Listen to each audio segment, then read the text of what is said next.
Aquí estamos en la espada de Damocles hablando acerca de, bueno, cómo solucionar el gran meollo de la existencia, cómo, podríamos decir, cómo alcanzar la iluminación o el despertar, y si es posible hacerlo, y cómo es una vida realmente en esa armonía que tanto se desea. Eh, Normalmente dijimos hace un rato, somos como el Homo sapiens sapiens, somos el Homo sapiens sapiens, que es aquel que piensa que piensa. Es decir, nosotros no solamente pensamos algo, sino que nos damos cuenta que lo estamos pensando. No solamente tengo hambre, sino que me atribuyo a mí, yo tengo hambre. Entonces, poco a poco vamos descubriendo que si es que utilizamos el viveka, el discernimiento, nos preguntamos cosas, empezamos a descubrir que nosotros somos lo que ocurre y que uno no existe sin el otro. Por lo tanto, el observador es lo observado, que es lo que dijimos antes, pero esto es una experiencia aterradora. Normalmente, como cuando esto ocurre, uno tiene la sensación de perder el control, de no hacer más pie. Si su propio karma lo lleva en esa dirección, recuerde esto, o si la gracia divina, si usted lo quiere decir en términos teológicos, si la gracia divina, si Dios quiere que usted descubra, imagínese cuando Pablo de Tarso iba camino a Damasco para matar o para mandar presos a no sé cuántos cristianos, una voz del cielo le dijo: Saulo, Saulo, ¿por qué me persigues? Que supuestamente era Jesús. Y bueno, cayó al suelo en un estado de inconsciencia donde escuchó esa voz y eso le cambió la vida. Y más adelante Pablo dijo: ya no vivo yo, Cristo vive en mí. Esto está en Gálatas 2:20, capítulo 2, versículo 20. Entonces, ya no vivo yo, Cristo vive en mí. Es una forma teológica de decir, yo no existo. En la no dualidad, en el Advaita Vedanta se diría Aham Brahmasmi, yo soy Brahman, yo soy la totalidad, yo soy el infinito, Brahman. Aham Eva para Brahman, yo soy en verdad para Brahman. O sea, el infinito supremo, o Sarvam Kalvidam Brahma, ¿no? Todo en realidad es Brahma. Son maneras de decir en uno u otro lenguaje que o el observador es lo observado, diría, no sé, Krishnamurti, y otros, o Nisargadatta o Ramana, bueno, la lista es infinita.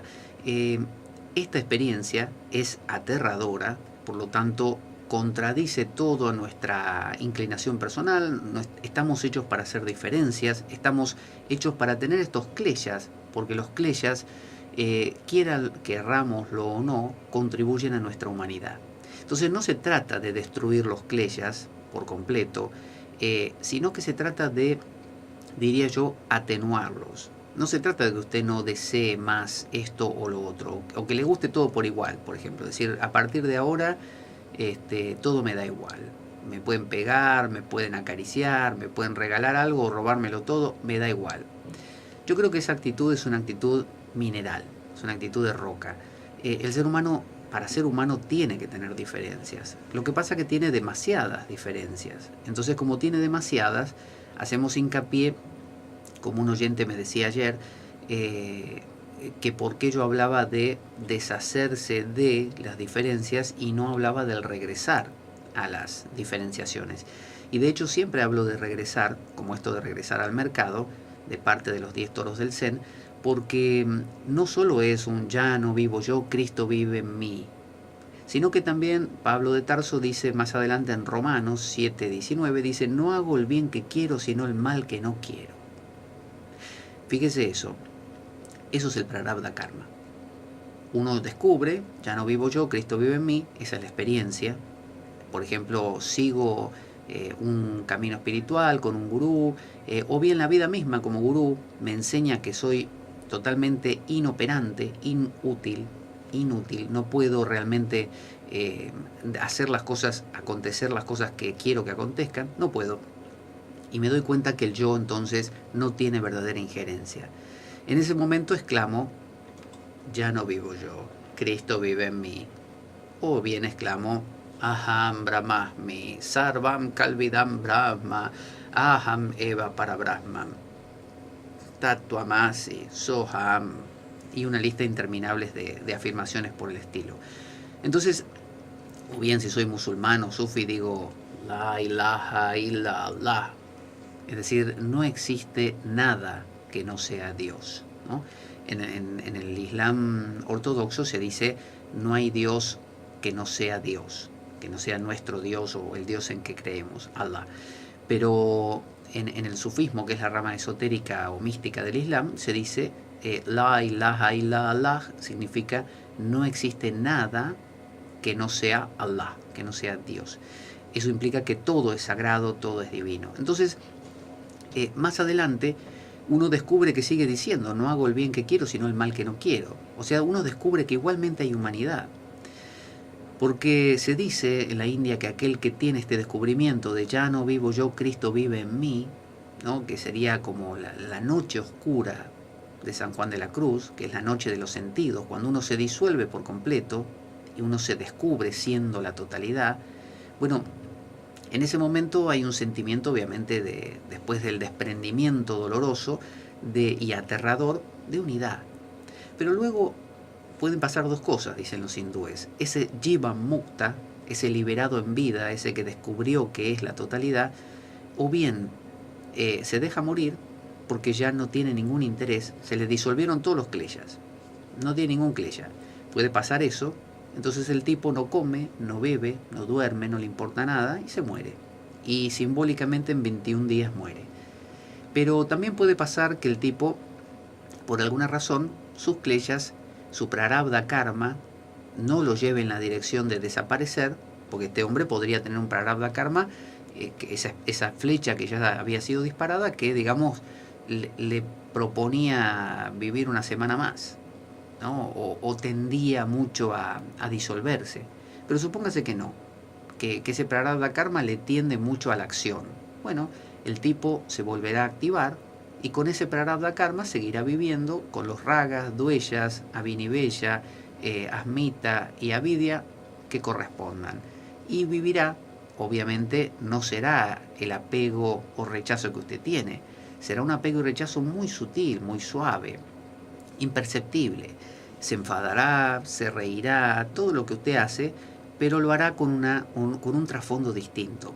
Por empezar, ya no acumulará más sanchita karma a través del agami, lo que se hace en el momento, porque él ya sabe, ya sabe. Ahora solamente dicen los hindúes, es como cuando usted quema una cuerda que está en el suelo, usted la quema, la mira y la cuerda se ve igual, se ve toda como si estuviera entera, pero usted le pasa el dedo encima y se deshace, es polvo.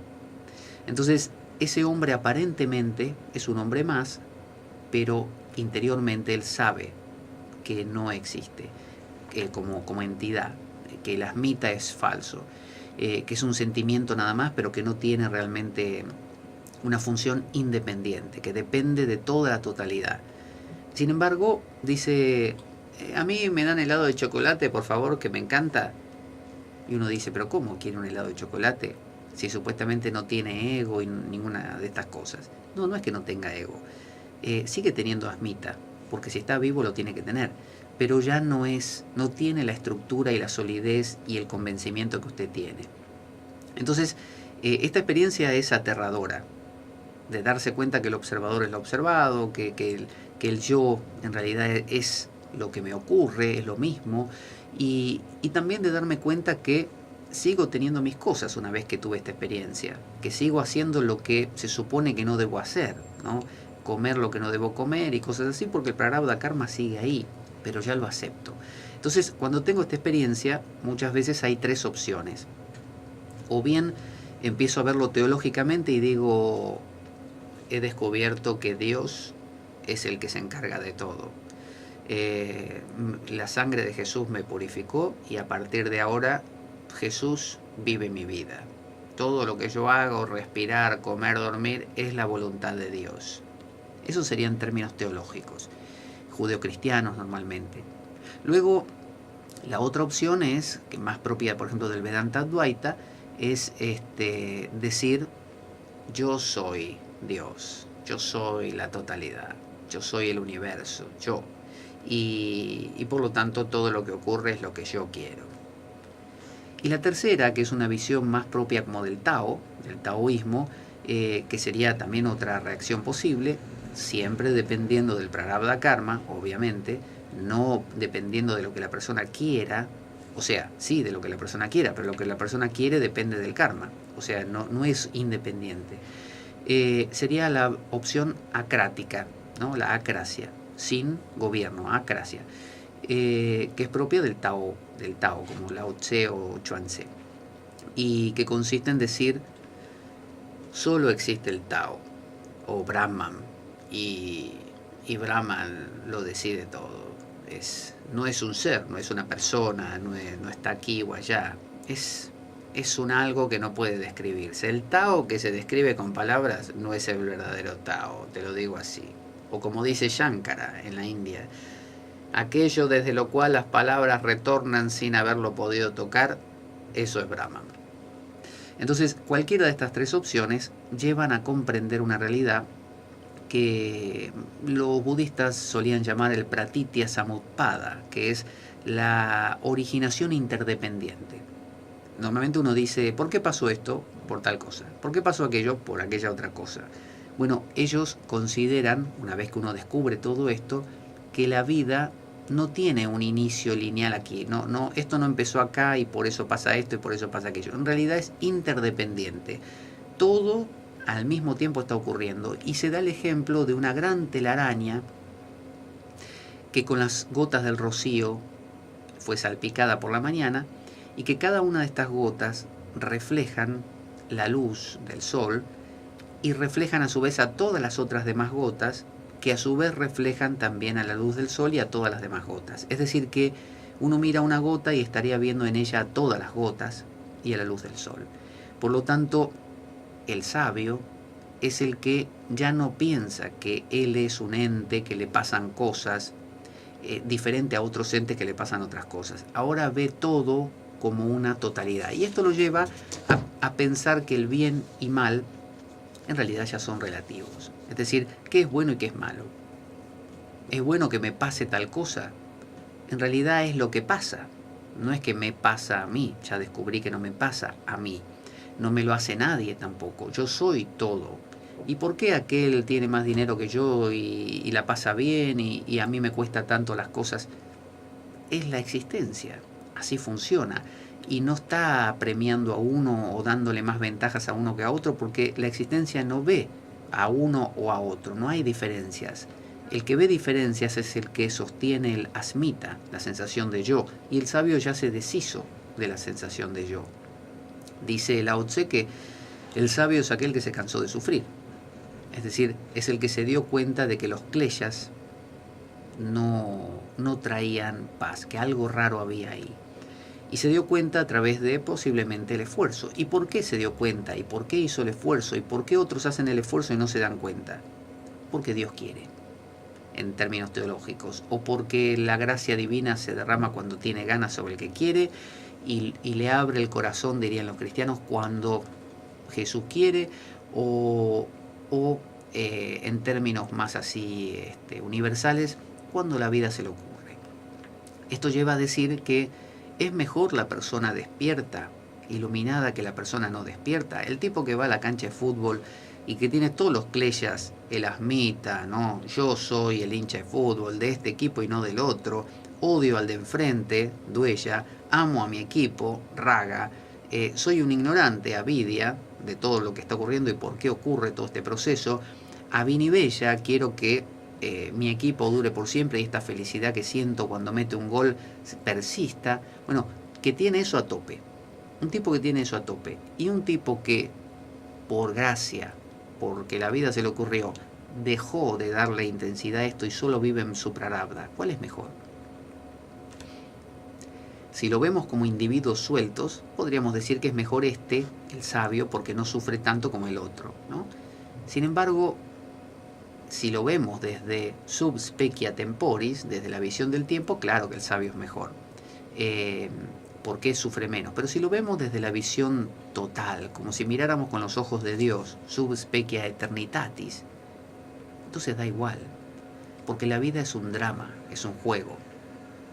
Acuérdese que, por ejemplo, cuando usted decíamos, se pregunta, ¿cómo muevo yo la mano? Y usted responde así, y la mueve.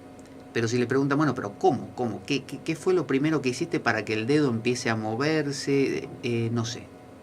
Entonces, ¿qué respuesta hay ante esa pregunta de cómo mueves la mano?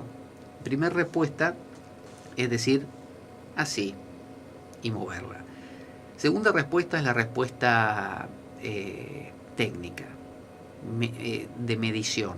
Y uno dice, bueno, podemos analizarlo así. Mira, la raíz cuadrada de 7 x y 81 sobre 5x 4y nos da 58. Así que 58 es la respuesta.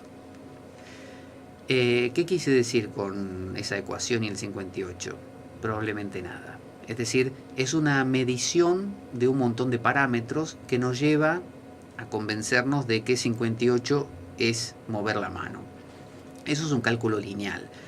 Entonces usted saca conclusiones ad hoc, es decir, ajustadas para el momento. Es decir, a usted le preguntan ¿por qué las nubes flotan en el cielo? Y usted responde porque el viento las sostiene. Es decir, a usted se le ocurrió decir eso como podría haber dicho porque Dios las sostiene con la mano desde arriba. Y es lo mismo. Entonces, ¿por qué las nubes están ahí en el cielo? Porque sí. Esa es la respuesta. Porque sí, es decir, desconozco, no tengo ni la menor idea. Hay infinidad de variables. Usted científicamente puede decir, bueno, las nubes son condensación de gotitas de agua que están ahí, cuando se enfrían lo suficiente, están en estado de vapor, perdón, o semilíquidos estarán, y cuando se enfría lo suficiente la atmósfera, caen como gotitas, genial. Pero esa es una explicación que involucra ciertos parámetros, ciertas variables, pero deja infinidad de variables fuera que las desconozco por completo. Entonces, cuando yo utilizo el pensar para catalogarlo todo, estoy utilizando el cálculo, lo cual es un método artificial, es un método reduccionista, que me quedo solo con un pedacito. Mientras que el no pensar, que es el decir cómo mueves la mano así, y el moverla, sería el modo natural, podríamos decir. Sin embargo, fíjese que a veces funciona bien uno y a veces el otro.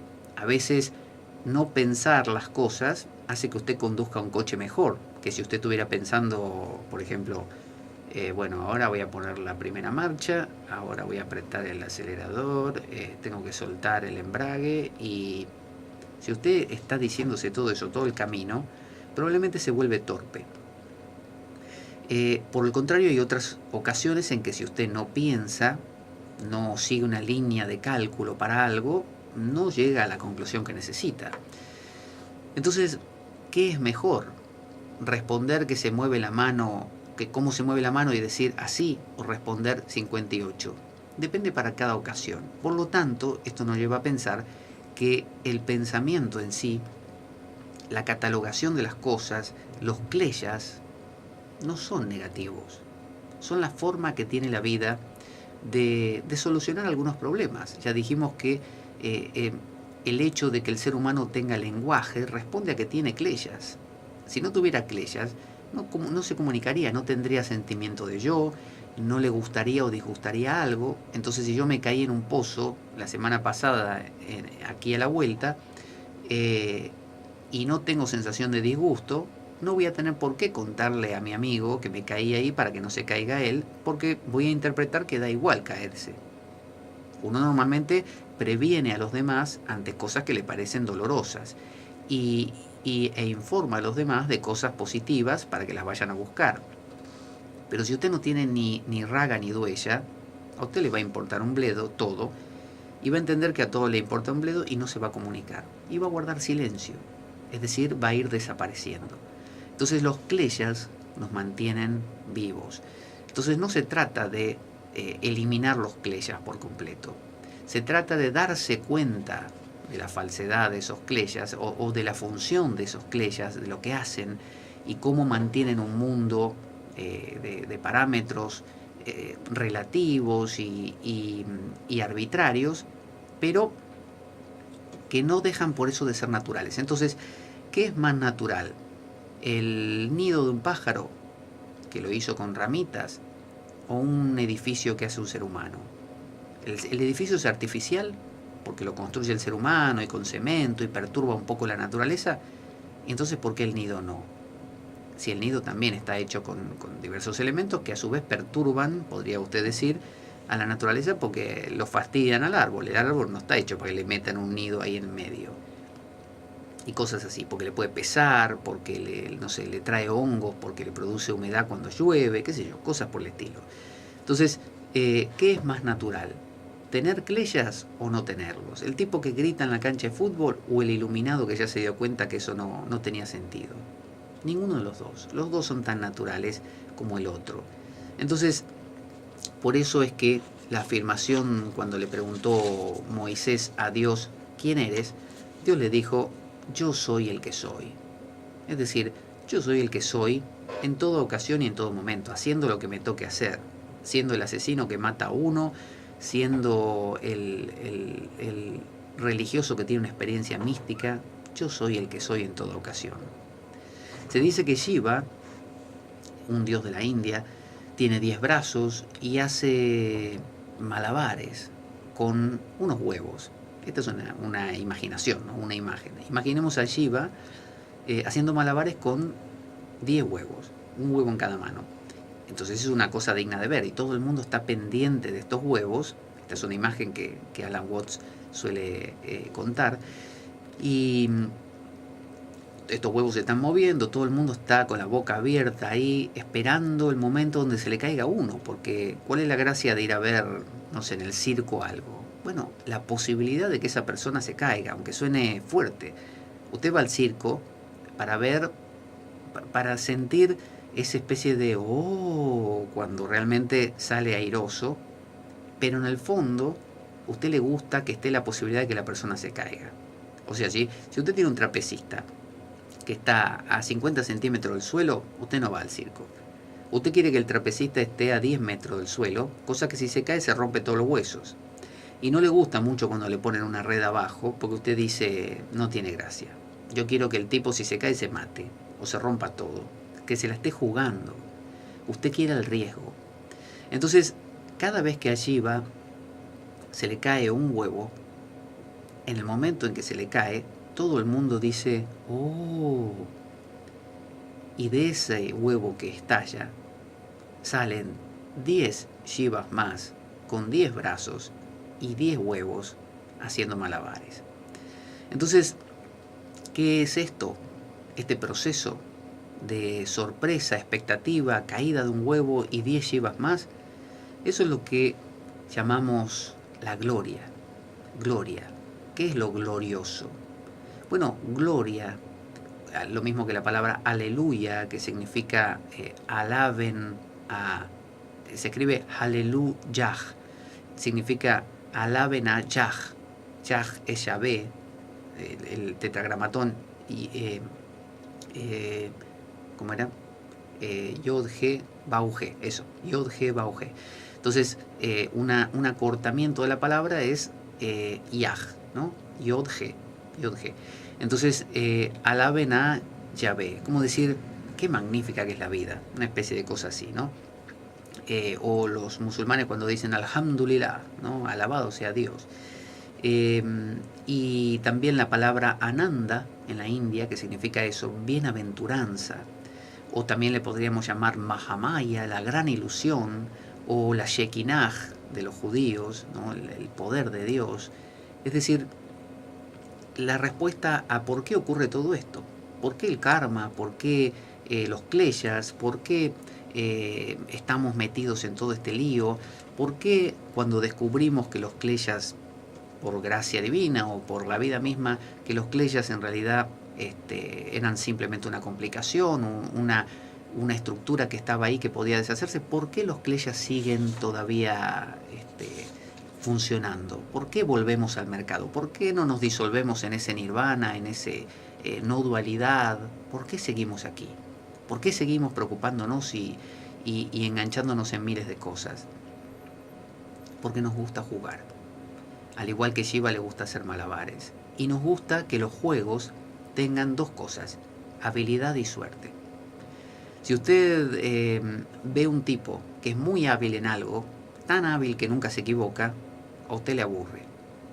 Usted quiere que ese tipo en lo que hace se involucre un poquito de suerte, de manera que algo pueda salirle mal. De la misma manera, si usted juega una partida de ajedrez contra un tipo que es súper hábil, estos rusos, por ejemplo, Karparov y todos esos, o Kasparov, y el tipo es tan hábil que usted sabe que va a perder, no va a jugar usted. Pero si sabe que hay un elemento de suerte, que puede ser que a usted le toque, no sé, por una tirada de dados, no sé, que su reina avance hasta ahí, le coma a tal otro, usted lo va a jugar. Entonces, nos gusta, como hemos hablado en otras ocasiones, que la vida tenga una mezcla de habilidad y de suerte. Y cualquier desbalance en eso no lo queremos. Por eso el yin y el yang, símbolo chino, tiene un lado negro con un punto blanco, un lado blanco con un punto negro. Con esto quiero decir que la meta de todo esto, de este descubrimiento, de este sadhana, de este esfuerzo que el gurú nos prescribe, no es alcanzar un estado